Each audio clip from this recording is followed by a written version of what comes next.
সব হিসেব নিকেশ হলো? হ্যাঁ। হাতেও কিছু বেঁচে থাকবে নাকি আমার জন্য? কেন, তোমার 5,000 টাকা আর এটা দিদিকে দিতে হবে 20,000 টাকা। আমার 5,000 আর দিদির 20,000? প্রীতি, তোমাকে যে 5,000 টাকা দিয়েছি এটা শুধু তোমার জন্য, তুমি নিজের খরচা করার জন্য। আর এখানে যে 20,000 টাকাটা রয়েছে এটা দিয়ে দিদি পুরো সংসার চালাবে।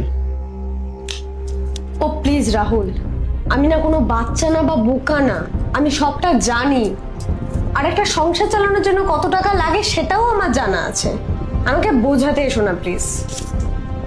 তাহলে তুমি কি বলতে চাইছো? আমি এটাই বলতে চাইছি যে পরের মাস থেকে সংসারের পুরো খরচাপাতি দায় দায়িত্ব সমস্ত কিছু আমি সামলাবো। মানে তুমি যেই টাকাটা দিদিকে দাও সেই টাকাটা তুমি আমাকে দেবে, সংসারের সব খরচাপাতি আমি চালাবো। তাহলে পরের মাস থেকে কেন, এই মাস থেকেই তুমি চালাও।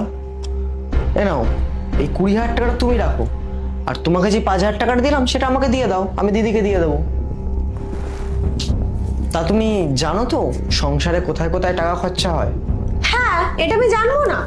তুমি তো সারাক্ষণ অফিসে থাকো আর আমি দিদির সাথে সারাটা দিন থাকি। আমি খুব ভালো মতো জানি যে কোথায় কত টাকা খরচা হয়। তার হিসাবগুলো করে নাও। হ্যাঁ। লাইটের বিলের জন্য 2,000 টাকা, মাসের মুদিখানা দোকানের জন্য 7,000 টাকা, জলের খরচা 3,000 টাকা, গ্যাসের জন্য 1,000 টাকা, মাসে সবজি বাজারের জন্য 3,000 টাকা। আরে এখানে তো সব টাকাই চলে গেল, মোটে 1,000 টাকা বেঁচে আছে। আর যেই 1,000 টাকাটা বেঁচে রয়েছে না, ওই 1,000 টাকাটাও দিদি নিজের জন্য খরচা করে না। কখনো আমার কিছু পছন্দের জিনিস নিয়ে আসে, কখনো তোমার পছন্দের খাবার নিয়ে আসে। মাসে তো এদিক ওদিক টুকটাক খরচা লেগেই রয়েছে। ভাই, কিছু হয়েছে নাকি? না দিদি, সেরকম কিছু না। আসলে ও জিজ্ঞেস করছিল তোকে যে 20,000 টাকাটা দিই সেটা কোথায় কোথায় খরচা হয়।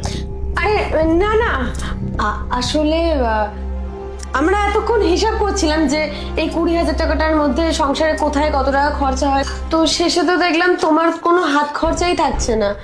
তাই আমি ওকে বললাম যে আমাকে যে হাত খরচার জন্য 5,000 টাকাটা দেয় তার থেকে যেন 2,000 টাকা তোমাকে দিয়ে দেয়, আর আমি 3,000 টাকাটা রেখে দেবো।